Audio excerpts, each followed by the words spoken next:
Muhammad bin Abdilwahab alfa ini Muhammad bin Abdilwahab bàbá tó bí àfáà ni bàbá tó bí àfáà ni àwọn ìyá ẹ̀ àfáà ni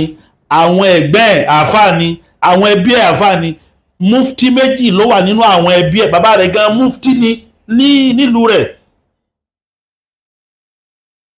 ìgbà tó tí wọ́n bí tí wọ́n rè nílé ẹ̀kọ́ nílé mímọ̀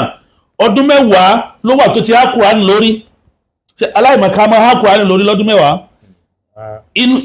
ẹbí tí ó produce irú àwọn èèyàn bẹ́ẹ̀ irú ọmọ bẹ́ẹ̀ ṣó gbọ́dọ̀ jẹ́ ẹbí aláìmọ̀ká ó wá jáde ó wá tún wá ìmọ̀ káàkiri ó lọ sí Iraq ó lọ káàkiri ó lọ sí Damascus Sham ń bọ̀ wá láti Damask lórí àwọn torí pé ní ayé ò tí ìlú jára báyìí ó ń bọ̀ wá lórí àwọn iṣẹ́ Muhammad lórí àwọn iṣẹ́ Ahmad ibn Taymiyyah ó wá wò ní tó kọ́kọ́ rí pé ní Majmu' Fatawa ibn Taymiyyah 27 mujallad 27 mujallad 27 lórí ó tún wá rí àwọn nǹkan mi nígbà tí ó padà dé sí Uyayna tí ó padà délùú rẹ̀ ìròrí tó gbé wọ̀lú ó rí nídìí pé láwọn tí wọ́n ń bẹ tán jẹ́ àwọn àfáhùn tán jẹ́ òbíhùn tí wọ́n jẹ́ gbọ́nhùn tán jẹ́ àwọn àfáà káàkiri pé ní àṣẹ wọn ò tiẹ̀ mọ̀ Islam àṣẹ wọn ò tiẹ̀ mọ̀ Ọlọ́run àṣẹ bọ ni wọ́n ń ṣe bá mi lọ sí eléyìí tí mo ń sọ yìí kì í sọ̀rọ̀ ìtàn kì í sọ̀rọ̀ àròsọ nínú àwọn lẹ́tà tó kọ number 1. ẹ jọ̀ọ́ ẹ lọ verify àwọn nǹkan tí mo fẹ́ wí lẹ́yìn tẹ́ bá rí àwọn wàbí àsàlẹ́fà tá bá ń wo wọ mùsùlùmí gẹ́gẹ́ bí ẹni tí ò ní ìmánì tí ò mọ Islam ibi tó ti bẹ̀rẹ̀ ní ibi tó ti bẹ̀rẹ̀ rẹ̀ ní ẹ lọ wo tíra yìí Saudi ni wọ́n ti tẹ̀ ẹ́ mọ̀ ń bá kanú àwọn ṣẹ́ẹ̀kì wàbíyà kan sọ̀rọ̀ lọ́sàn yìí ń sọ fún mi pé ní ibi tẹ́ ń lọ yẹ mọ́ lọ bẹ́ẹ̀ mo ní kí nìdí Saudi bí wọ́n ṣe wà yẹn wọ́n láwọn cover wọ́n ní àwọn tí wọn ò lè fi ṣeré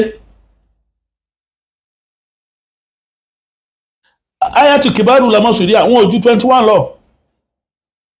gbogbo àwọn 21 yìí mọ́sàbí kan gbogbo wọn tẹ̀lé mọ́sàbí akọ́dì kan ní mọ́sàbí fíkì kan ní wọn kò sọ ní súfì kankan nínú wọn tí wọ́n tẹ̀lé gbà láàyè kí súfì wà ń bẹ̀ ni ẹjá lọ lè wo tíra ẹ lọ wá tíra yẹn wọ́n lè máa sọ wípé ní àwọn ọ̀tá Islam ni wọ́n kọ́ wọ́n tún fi kún ní ẹni tó ń yí tíra láyé bí wàbíyà mo ní àwọn evidences tó pọ̀ rẹpẹtẹ sọ́yìn Buhari gbogbo tíra tán bá tún tẹ̀ lágbègbè wọ́n ti tọwọ́ bọ̀ ọ̀pọ̀lọpọ̀ rẹ̀ pàápàá jùlọ àwọn tíra tó wà lórí maktaba shamila ọ̀tọ̀ ní tí ó ìpìlẹ̀ tíra yẹn ń sọ ọ̀tọ̀ ní táwọn ń sọ irú ẹ̀ náà ló ṣẹlẹ̀ sí àwọn tó ń sọ wípé ní Abul Hasan al-Ash'ari ó padà túbá ó yí padà ẹ̀ sì bẹ̀rù Ọlọ́run Al-Ibana kọ́ ni tíra the last tíra tó ṣe Kitabul Lumai last tíra tí Abul Hasan al-Ash'ari ṣe nìyẹn torí pé ní ẹ fẹ́ bà ọkàn àwọn èèyàn jẹ́ àwọn èèyàn ti wà lórí ọ̀nà kan fún bí ẹgbẹ̀rún ọdún àti 100 ọdún kan kí Muhammad bin Abdulwahab tó dáyé kan tó bí ẹjá lọ lè wo ad-duraru as-sanniya في الأجوبة النجدية مجموعة ó kọ tírà ní alúùlù ẹ lọ wò ó nínú àwọn èsì ìdáhùn tí ó wáyé Najd ó ní ilẹ̀ tí Mẹ́kà ń jẹ́ tí Saudi ń jẹ́ Najd eléyìí ni majmua àpapọ̀ gbogbo lẹ́tà àti ọ̀rọ̀ ẹ̀sìn àwọn àfáà tó wà ní Najd ní Mẹ́kà ń jọ náà lọ́hùn láti ojúlé ayé Sheikh Muhammad bin Abdilwahab kí làwọn nǹkan tó wà ń bẹ̀ ní tí mo fẹ́ lọ síbi number 1 ẹ lọ wo page nínú tírà yìí ẹ lọ wo page 50 ẹ lọ wo page 50 ẹ lọ wo tí n tẹ́ ẹ bá rí n tí mò ń wí yìí tó bá yàtọ̀ sí n tó wà nù tírà tiẹ̀ tí o nígbàgbọ́ wípé ní èyí táwọn Saudi ṣe gan tán kọ gẹ́gẹ́gẹ́gẹ́ ní snap ẹ̀ send ẹ̀ sí mi mo challenge ẹ. Now oni Muhammad bin Abdilwahab lẹ́tà yìí mo kọ ó wá látọ̀dọ̀ Muhammad bin Abdilwahab ila man yasilu ilayhi hadha alkitab lọ sí ọ̀dọ̀ gbogbo ẹni tí tírà yìí bá dọ́dọ̀ tí lẹ́tà mi yìí bá dí ọ̀dọ̀ rẹ̀ min almuslimin inú àwọn mùsùlùmí. Assalamu alaykum wa rahmatullahi wa barakatuh. Àlàáfíà Ọlọ́run ń bá gbogbo mùsùlùmí ayé ìgbà náà sọ̀rọ̀ kéèsè ti sí o ń bá gbogbo mùsùlùmí Najidu sọ̀rọ̀ Najd torí pé ìgbà táwọn wí yìí dáwọ́lá Usmaniya wà ń bẹ̀ mùsùlùmí ìlú bí country bí 70 bí almost close to bí 28 countries ni dáwọ́lá Khalifa Usmaniya dáwọ́lá Usmaniya ni wọ́n ń pàṣẹ rẹ̀ ni wọ́n ń control rẹ̀ àwọn ni wọ́n ń control Mẹ́kà àwọn ni wọ́n ń control Medina nígbà táwọn wí yìí àṣẹ mọ́sálásí Mẹ́kà Haramu àti Medina ọwọ́ àwọn Ottoman Empire ló wà. Naam. Wa ba'd. Lẹ́yìn náà. Faqad qala Allahu ta'ala. Ọlọ́run sọ fún wa wípé. Walladhina yuhajjuna fillahi min ba'di mastujiba lahum. Àwọn tí wọ́n ń lọ steering tí wọ́n ṣe fàǹfà mọ́ Ọlọ́run lọ́wọ́ nínú mọ́ Ọlọ́run lẹ́yìn ìgbà tọ́lọ́run ti pè wọ́n tó ti ṣàlàyé fún wọn. Hujjatuhum dahidatun 'inda rabbihim. Tọ́lọ́run ti fi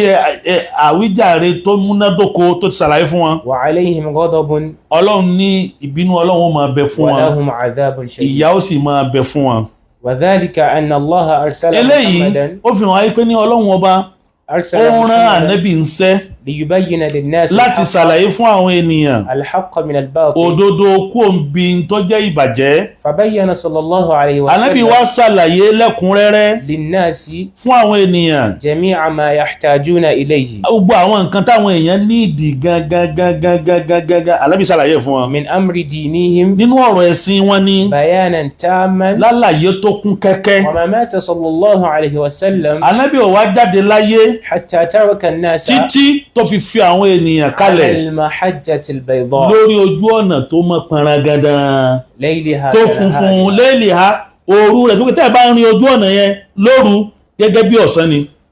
ó tún wọ́n pé ní ànábì ó ti ṣàlàyé gbogbo nǹkan.